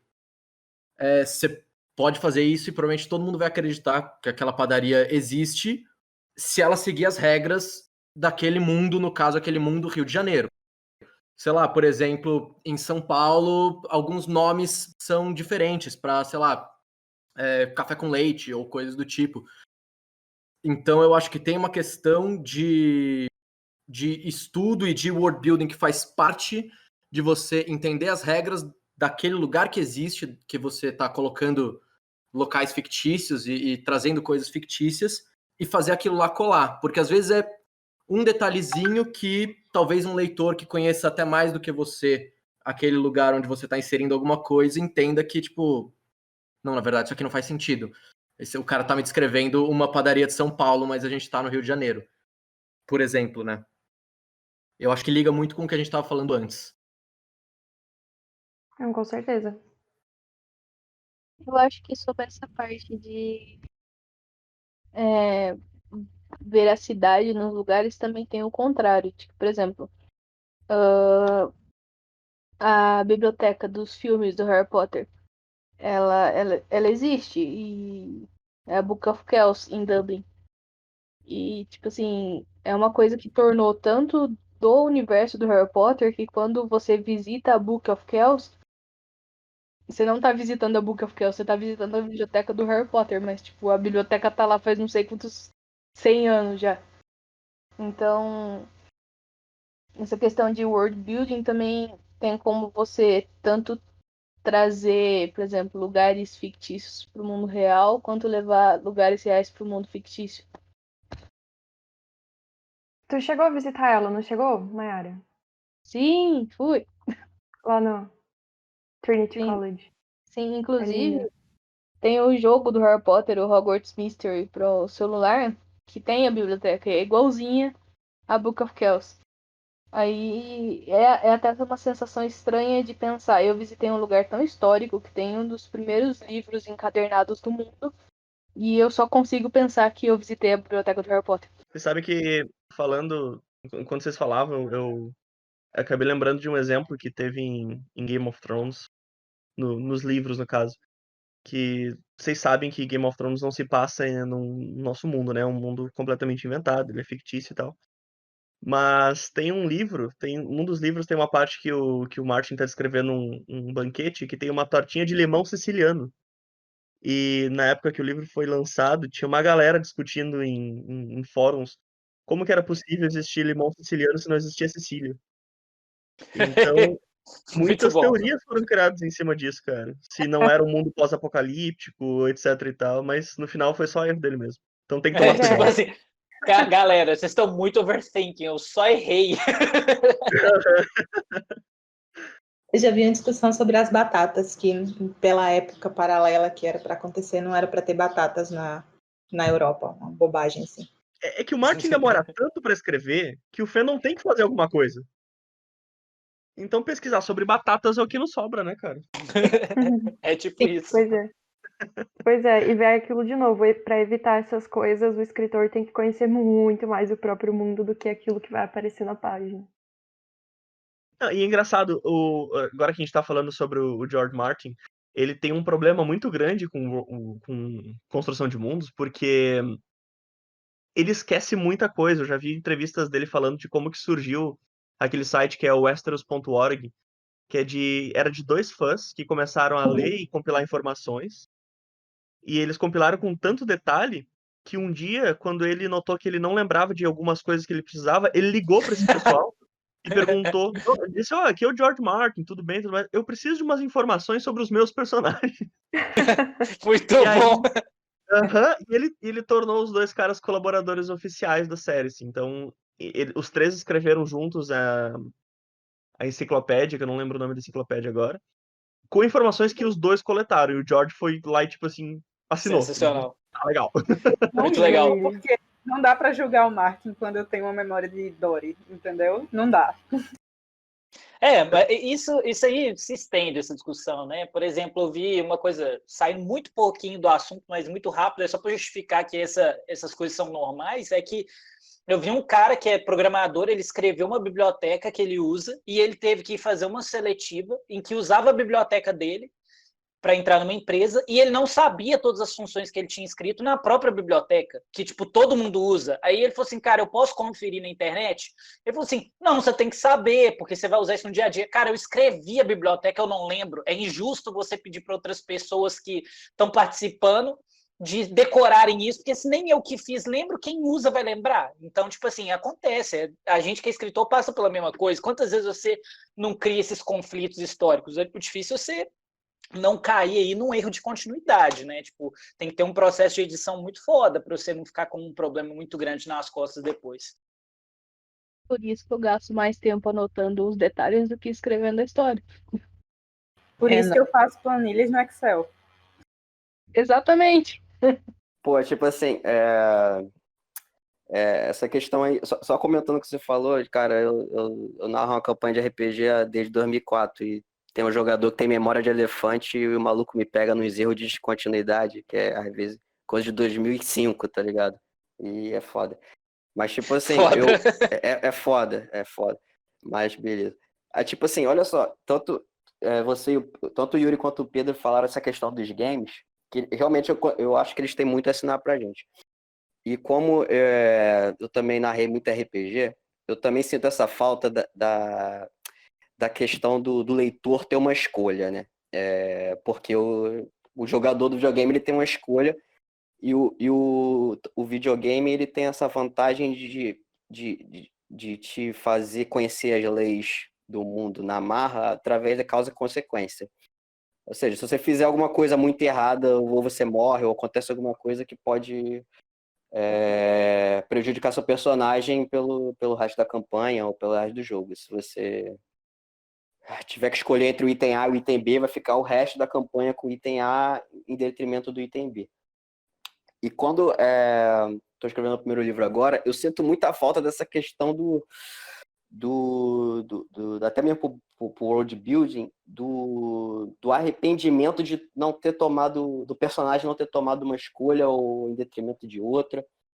E como trazer isso pro leitor, entende? Tipo assim, porque eu acredito que o mundo fica muito mais vivo se as relações de causa e consequência elas forem assim, bem executadas. Por exemplo, se o personagem cometer um crime no primeiro capítulo, isso vai perseguir ele talvez pelos próximos 30, entendeu? Eu acho que isso dá muito verossimilhança interna. Aí, agora concluindo, assim, o que vocês sugerem em termos para substituir essa ânsia de ter deixado de ter feito uma determinada escolha? Eu estava pensando, tipo assim, dos personagens ficarem teorizando sobre o que aconteceria se ele tivesse feito aquilo ou aquilo. Tem uns debates assim no meio, em alguns capítulos específicos sobre, poxa, eu tô arrependido de ter feito aquilo, porque se eu tivesse feito aquilo, teria acontecido aquilo outro. Entende? Você Vocês têm alguma ideia de alguma outra técnica que possa simular a escolha não feita para apresentar as consequências que o mundo traria se a história tivesse ido por outros caminhos, entende? Não sei se eu fui claro. Talvez uma das possibilidades é colocar, não sei, uma cena de sonho ou uma discussão entre dois personagens sobre se aquela escolha no início tivesse sido outra, como seriam as coisas agora, uma conversa honesta entre dois personagens. O que eu teria pensado era justamente assim, justamente isso, deles ficarem conversando em determinadas partes. Cada vez que a escolha anterior prejudica eles agora, eles conversarem sobre como poderia ter sido se eles tivessem feito outra coisa, entende? Olha, Eu tenho uma quando outra você tá sugestão. Mas pode falar, Marina, primeiro, depois eu falo. Eu tô cortando todo mundo hoje, eu tô me sentindo tão mal. É porque Cabeça não. Eu te boto pra fora. É porque num grupo de RPG, você como narrador, deixa a galera conversar, eles podem ficar 3 horas se lamentando. Mas no livro isso pode ser chato, entende? Eu Com acho certeza. que uma das possibilidades seria, por exemplo, quando você estava falando, me veio na cabeça uma amiga minha que é muito ansiosa, muito ansiosa. Então, não importa qual seja a escolha que ela fez sobre qualquer coisa, desde o que era para ter sido o cardápio de ontem até se ela deveria ter ido para lugar A ou lugar B, ela fica se questionando aquilo o tempo todo. Então, talvez uma possibilidade disso coloca isso como um comportamento dominante de um dos seus personagens. Uma pessoa extremamente ansiosa que se questiona sobre todas as suas escolhas ou sobre as escolhas do outro. Oh, meu Deus do céu, o que seria o mundo se não tivesse acontecido isso? Porque é uma característica da pessoa ansiosa isso. Tanto pensar das escolhas passadas, que estão atrapalhando o presente, ou então poderiam ter outras possibilidades no presente, quanto as possibilidades futuras daquilo que ela vai fazer agora. Então, talvez uma das saídas seria você colocar um comportamento dominante de um dos personagens como uma pessoa extremamente ansiosa e que se questione coisas assim o tempo todo, para não ficar artificial, para ficar natural, como um comportamento do personagem mesmo. Tanto que o comportamento que eu escolhi foi algo parecido, foi ligado ao remorso, né? Arrependimento de atos passados e para chegar nisso daí. Outra coisa que eu pensei também é ter um personagem com um passado parecido. Então, era assim, isso que eu ia trazer para você, cara. Fez a escolha oposta. Aí essa pessoa tá, tipo, melhor de vida ou algo do tipo. Isso era isso que eu ia trazer. Melhores, né? Se a gente for pensar na definição de personagem de subtrama, né, o objetivo dele é definir o herói ou o protagonista por comparação. Então, essencialmente falando, a função dele na história é justamente essa que você trouxe aí. É tipo assim, o que será de mim se eu tomar tal decisão? Então, você coloca um personagem semelhante, ou pode ser até diferente, mas numa situação semelhante, para ver qual decisão ele tomaria, né? É tipo assim, acho que a técnica mais prática para solucionar isso. Eu vou dar um exemplo prático. Não sei se as pessoas aí já assistiram Garota Exemplar, isso vai ser um spoiler, então quem não quiser ouvir, vai ser rapidinho, 20 segundos, presta atenção em outra coisa. Mas tem uma cena em que o personagem principal, ele tá conversando com o ex da mulher lá, que é a mulher dele, da Garota Exemplar, e quando eles estão discutindo, ele percebe que esse cara passou pelo mesmo problema que ele está passando com a mulher atualmente, só que num grau diferente. O problema que ele está passando é 10 vezes o grau que o cara estava passando, né? O spoiler seria agora, mas acho que eu vou segurar a onda. E aí o que ele fala é tipo assim, tá, mas e aí, o que eu faço? Bom, no meu caso, eu não fiz nada e fui preso. Tipo assim, sabe? Então... ele chega na decisão e fala assim, pô, se eu fizer isso então eu vou ser preso, no mínimo, né? O que eu posso fazer? Ele começa a pensar em outra coisa, outra alternativa. Ao mesmo tempo, você pode ter um personagem lá que tem um backstory parecido com o seu, e você fala assim, velho, então, na minha época eu fiz isso e hoje tô assim, né? Tipo, já que você tomou essa outra decisão e você tá de uma forma diferente, pode ser que você tivesse igual eu, melhor ou pior, né? Acho que ajuda a sanar essa dificuldade, mas a gente nunca vai conseguir emular uma história interativa sem elementos interativos, cara. É impossível. É tipo assim, você teria que realmente colocar bifurcações na história, né? Tipo, possibilidade do cara tomar decisões e voltar atrás em decisões, alguma coisa do tipo, entendeu?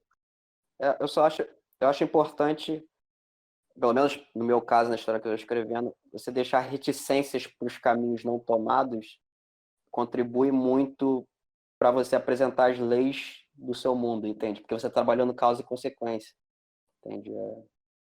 Então, eu conheço um autor, eu só lembrei dele agora, eu conheci ele ano passado, na Bienal de Pernambuco, que ele fez uma história interativa pela Amazon. Eu não cheguei a ler ainda, mas talvez caiba você dar uma olhada nisso também. Se você gostar do estilo e tal, dá uma olhada para o lado de histórias interativas, entendeu? Eu, quando era adolescente, eu pegava um livro na biblioteca da escola que ele era literalmente interativo. Você lia um capítulo e no final do capítulo ele te dava 2 opções para o personagem seguir. Ele vai abrir a porta, vai para a página tal. Ele vai sair do local, vai para outra página. Então, a cada trecho do livro, ele te dava 2 opções que te levavam para outra página, que te dava outras opções. E no final eram 4 ou 5 finais diferentes no livro, de acordo com as opções que você fazia. E eu amava esse tipo de livro. Não lembro o nome, obviamente, porque minha memória é uma merda. E nunca mais achei nada parecido. Tem vários livros assim, são livros de, acho que é RPG, tem um nome. Não, eles chamam isso de livro-jogo. Eu sei É livro-jogo o nome? eu ainda tenho vários. E o mais recente, assim, que eu conheço de alguém que fez recentemente, é um do Marcelo Pasqualin, que é autor brasileiro, que ele fez baseado na vila de Paranapiacaba, no interior de São Paulo, que é conhecida também como a Vila da Neblina. Eu lia o livro eu seguia o livro lendo várias vezes para seguir todas as opções e ler todos os finais e acontecimentos possíveis. Eu tinha esse nível de loucura. Pois é, tem vários dessa forma. Tem tanto os livro-jogo quanto essa nova onda que está surgindo agora de literatura eletrônica, bem participativa também. Que não é bem um livro-jogo, mas é similar. A gente, com certeza o pessoal lá no grupo tem mais referências, a gente pode pensar em fazer uma lista com obras diferentes para a galera conhecer. Eu tenho eu mesmo como referência. Eu fiz em 2018, eu acho, ou 2017, eu fiz um Twitter que chama História Ativa, tá aberto até hoje, que as pessoas votavam todo dia o que ia acontecer com o personagem no final do dia. Então eu ia narrando as coisas até chegar em certo ponto e abrir uma enquete no Twitter para a pessoa decidir o que ia acontecer no dia seguinte. Era do caralho, mas era um inferno, porque tipo, eu tinha que todo dia inventar 4 plots diferentes pro dia seguinte e tipo, chegou num ponto que eu não dava conta mais de levar, porque tipo, era um ritmo muito constante que tinha que ser feito. Aí hoje eu penso em voltar, mas com como fala, um intervalo um pouco maior. Tipo assim, uma semana pra vocês votar aí o que vai acontecer. Porque criar 4 plots diferentes todo dia era um negócio cabuloso, velho. Era muito difícil. Eu sei como é. Não era todo dia, mas um por semana era. Sei como é, te entendo. Uma outra consequência das escolhas pode ser uma consequência física no personagem também, não necessariamente psicológica. Tipo, sei lá, tomei uma decisão, o personagem teve que perder uma mão dele. Aí, uns capítulos pra frente, ele ia precisar daquela mão porque aquela mão que ele tinha uma mira melhor. Então, umas consequências físicas, eu acho que um pouquinho mais bem elaborada do que as que eu fiz agora rapidinho, também é legal. E sobre as histórias interativas, eu conheço um Instagram que eles mandam por e-mail. Você vai escolhendo os caminhos que tem que correr, mas eu não tô lembrando o nome agora. Eu vou procurar e eu vou mandar no grupo depois.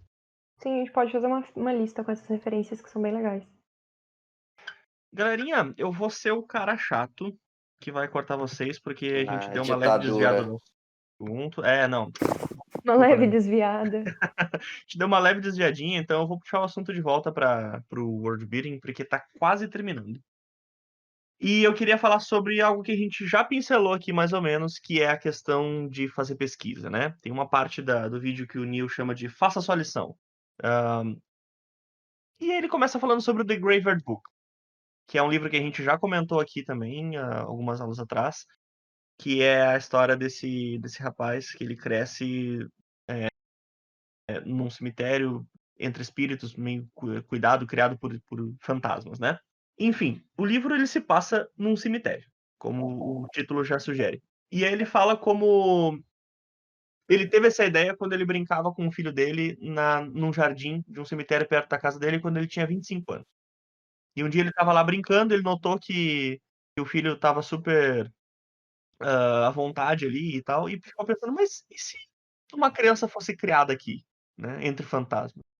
E a ideia que ele teve foi super legal, só que ele notou que a ideia, quando ele chegou em casa, ele escreveu o primeiro capítulo, ele notou que a ideia que ele tinha era muito melhor do que as habilidades dele como escritor naquela época. Então ele escreveu aquele primeiro capítulo e guardou, e resolveu voltar uns 5 ou 10 anos depois. E acabou voltando quase 20. Isso porque ele não tinha mais opção, ele notou que ele não tinha mais como melhorar muito enquanto escritor, então só podia ser aquela hora de escrever.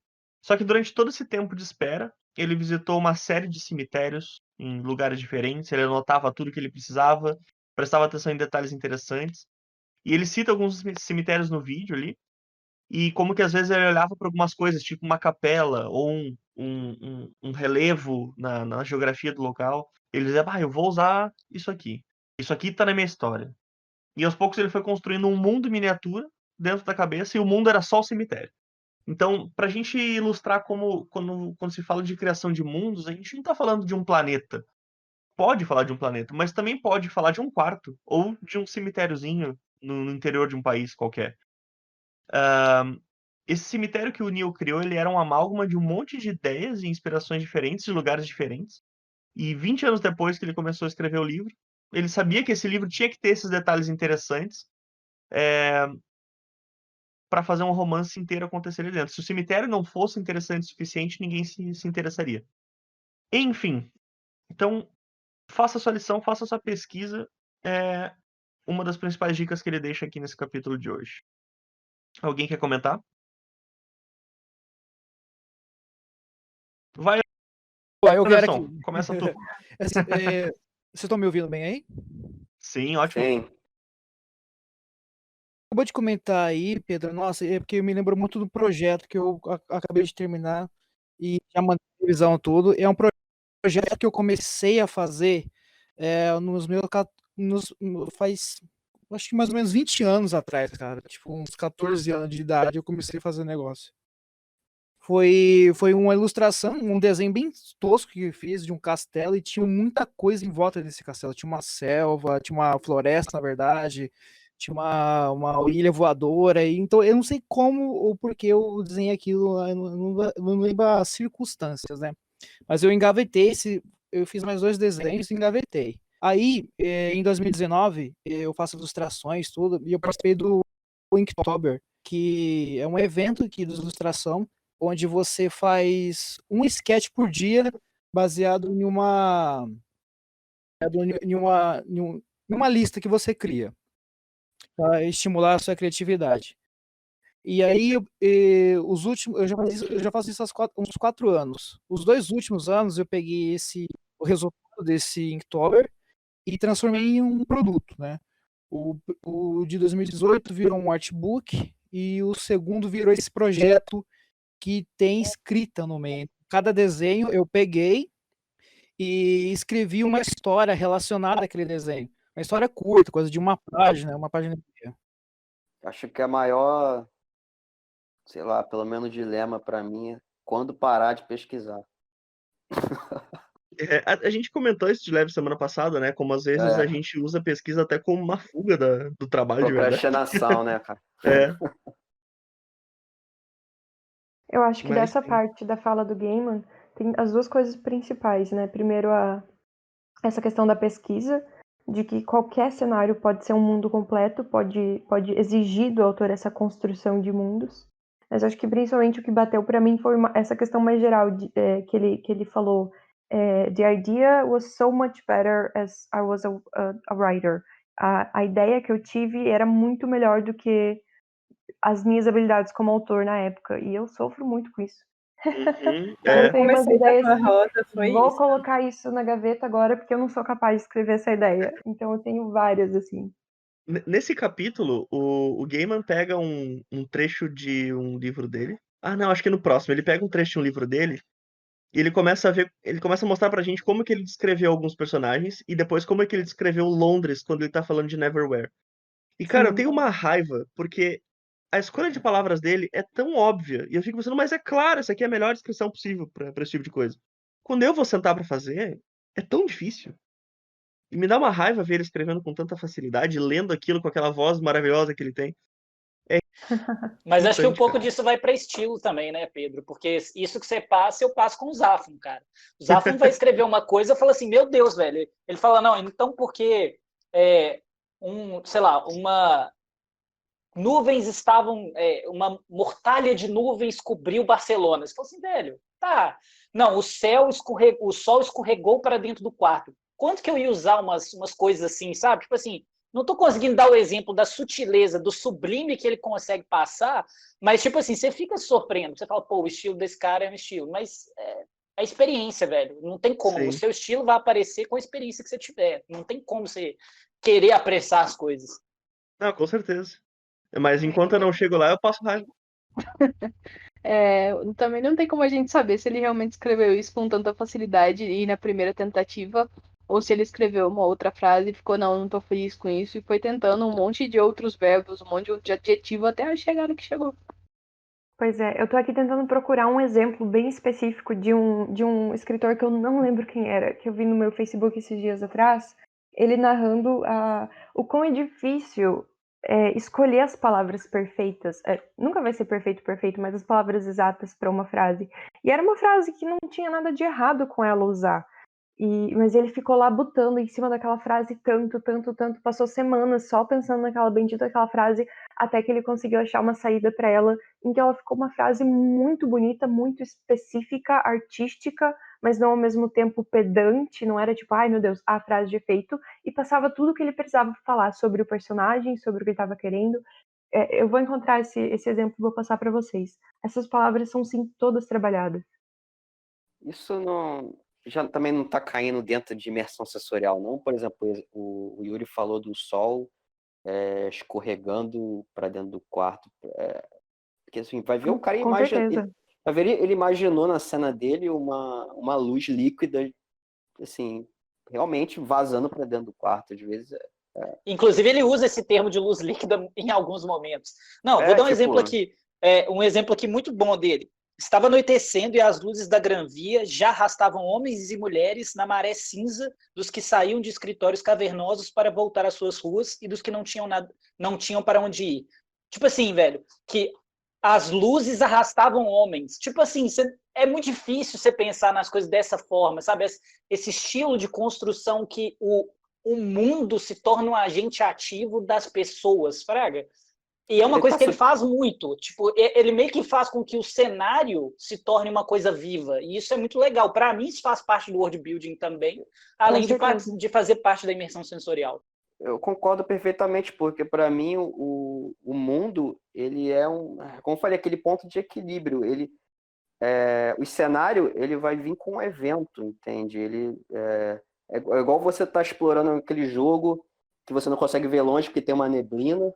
Aí, de repente, vem um prédio, mas dentro do prédio tem os inimigos já, entende? Construindo o mundo sob demanda, né? Conforme a história pede. E ele está subentendendo também, pelo que me pareceu, tentando subentender algumas regras pelas quais o mundo dele funciona, né? Que as pessoas seguindo a luz, o escritório é uma caverna, deve ter alguma coisinha aí também, né? De plot. Mas você sabe, Léo, que eu acho que não é imersão sensorial, sim, mas não é só isso, sabe? Porque você consegue fazer imersão sensorial e consegue fazer ela boa e consegue fazer ela ruim. Depende, assim, da escolha de palavras que você tem. E, às vezes, claro, uma boa imersão, ela depende também da expressão que você usa, das palavras que você coloca uma atrás da outra, sabe? E, às vezes, você domina a técnica, mas ainda não sabe direito como colocar ela no papel. E é isso que eu tava falando com relação ao Gaiman. Eu posso descrever as coisas que ele descreveu também, acho que todo mundo aqui consegue, mas a maneira como ele faz, que nem o Yuri diz, ele tem um estilo próprio. E é isso que dá uma invejinha às vezes, sabe? Da maneira como ele consegue escolher palavras, seja com facilidade ou não, né? Tu tem vontade ali de Experiência também, fazer algo né? parecido. E aí a gente acaba lembrando daquela coisa, né? De que até que a gente encontra nossa própria voz, a gente se inspira e copia a voz dos outros autores que a gente gosta. É uma coisa natural. Eu não sei se você passa essa raiva também, raiva não, mas principalmente nessa questão da imersão sensorial ruim, você provavelmente menos do que eu. Por exemplo, tem os contos que eu escrevo assim, eu passo, pô, beta aí pra mim, a pessoa vai e fala, pô, gostei das metáforas. Só que, tipo, não era metáfora, era tipo.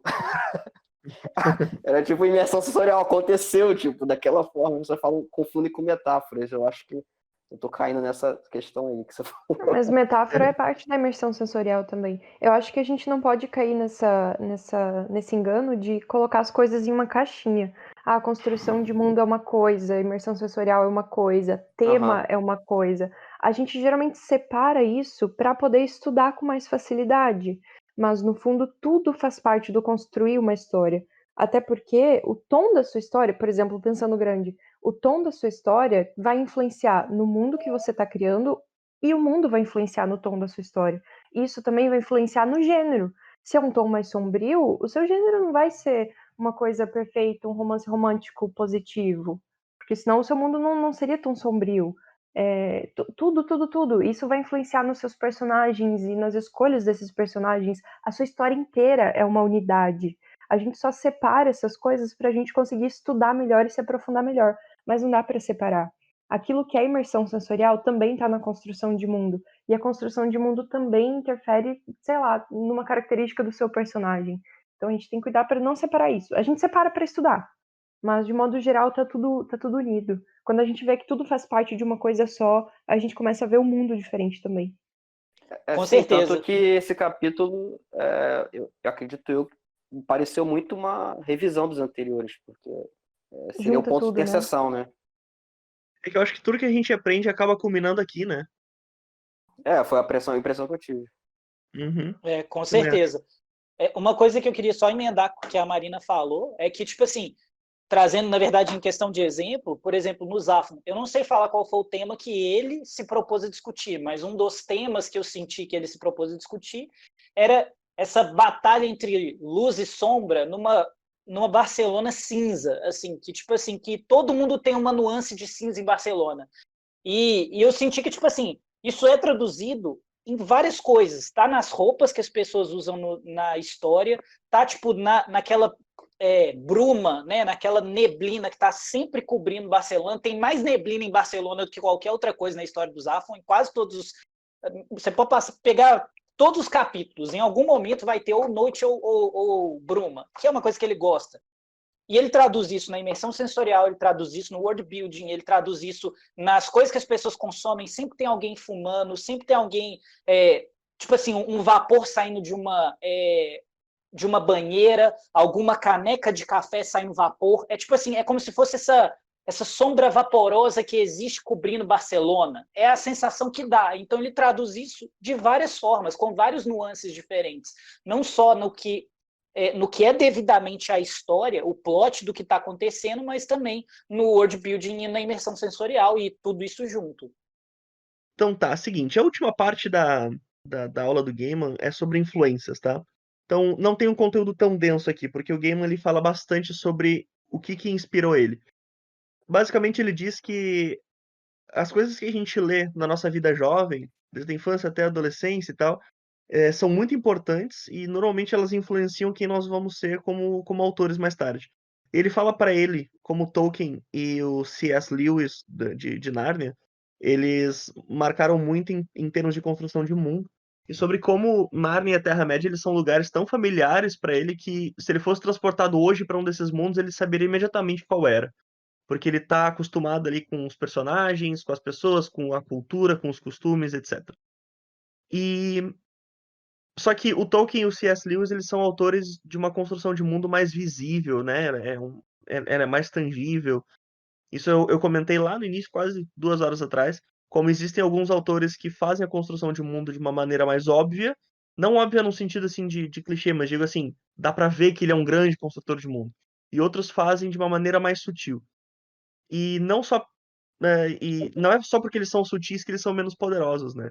E ele cita, por exemplo, o P.L. Travers, o autor de Mary Poppins, e ele fala como que a simples presença, por exemplo, da Mary Poppins pode distorcer a realidade e levar personagens de um ponto a outro sem que isso pareça estranho para o leitor.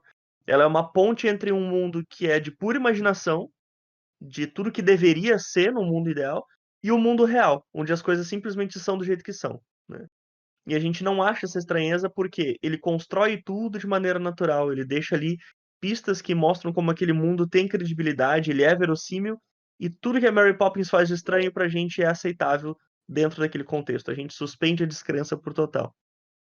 E ele comenta, e aí entra a parte que eu acho que alguns de vocês estão muito empolgados para entrar, que ele comenta a respeito da Ursula Le Guin, eu não sei como é que fala o nome dela, e um livro chamado Earthsea, que quando ele leu esse livro mais novo, tinha um mapa logo na primeira página, e ele ficava olhando para aquele mapa e sonhando a respeito dos arquipélagos e as formas deles e tal. E isso inspirou o Neil a começar a desenhar os próprios mapas, colocando árvore, colocando sombra de uma cidade aqui, desenhando ilha, detalhe escondido e tal. E depois ele gostava de imaginar essas próprias histórias dentro desses lugares. E aí a aula termina com ele olhando bem sério, ele dá um sorrisinho e diz que até hoje, às vezes, ele senta, olha para um mapa e inventa histórias, né, dentro desses lugares de faz de conta que ele desenhou quando tinha 11 ou 12 anos. E essa última fala dele.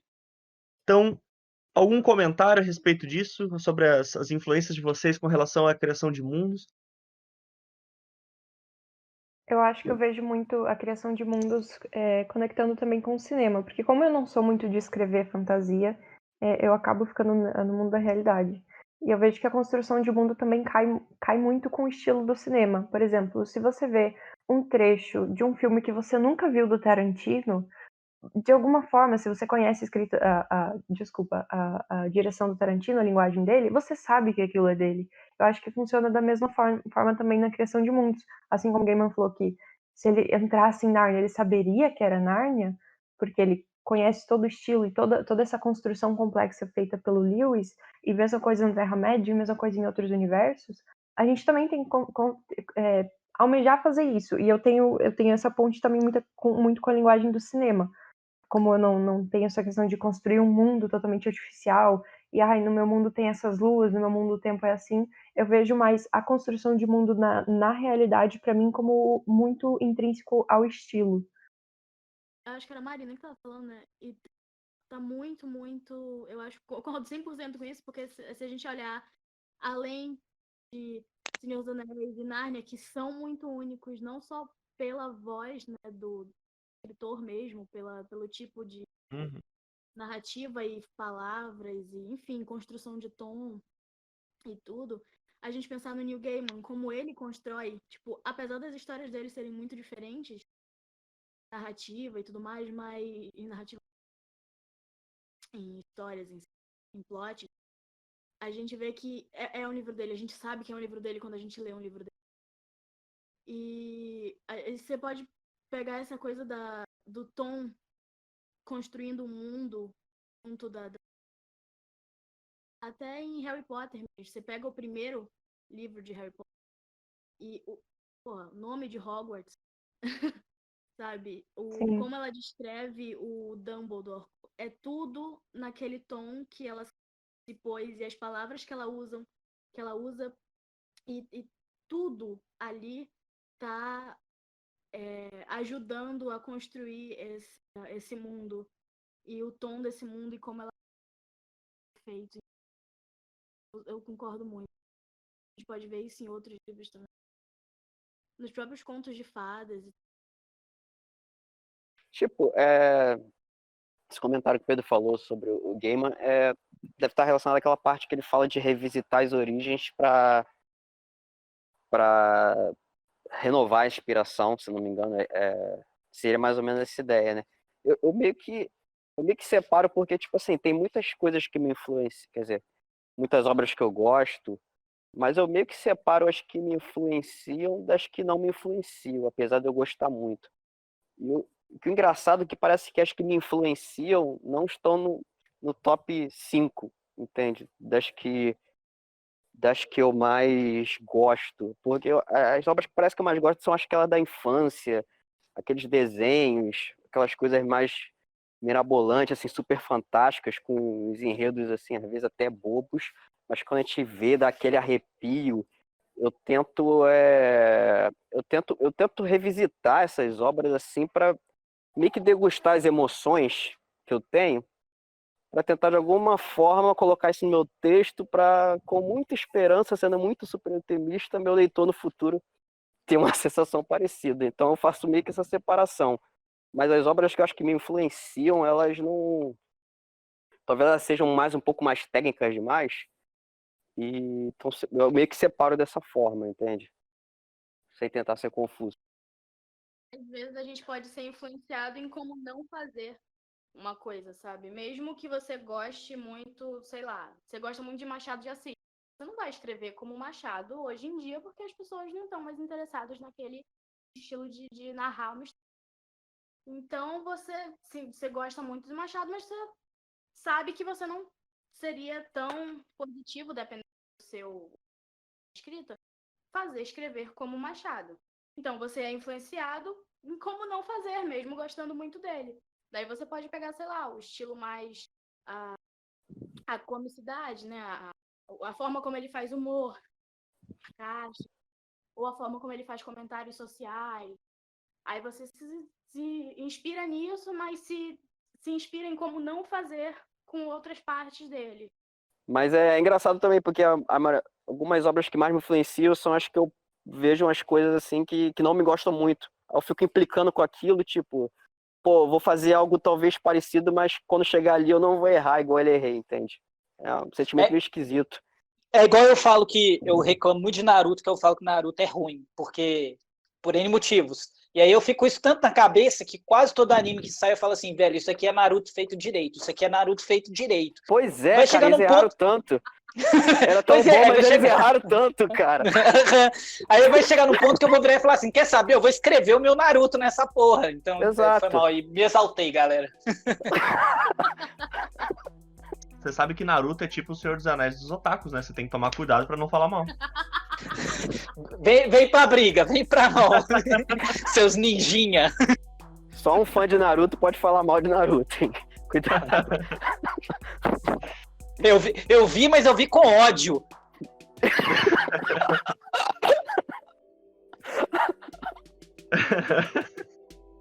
Ai. Tá. Bom, pessoal, então eu vou encaminhar a gente pro final já, tá? E a gente vai encerrando por aqui, tá? Nos vemos na semana que vem. Valeu, galeres. Valeu, galera. Se cuidem aí. Beijos, abraços. Beijo. Até mais. Tchau. Valeu, gente. Até.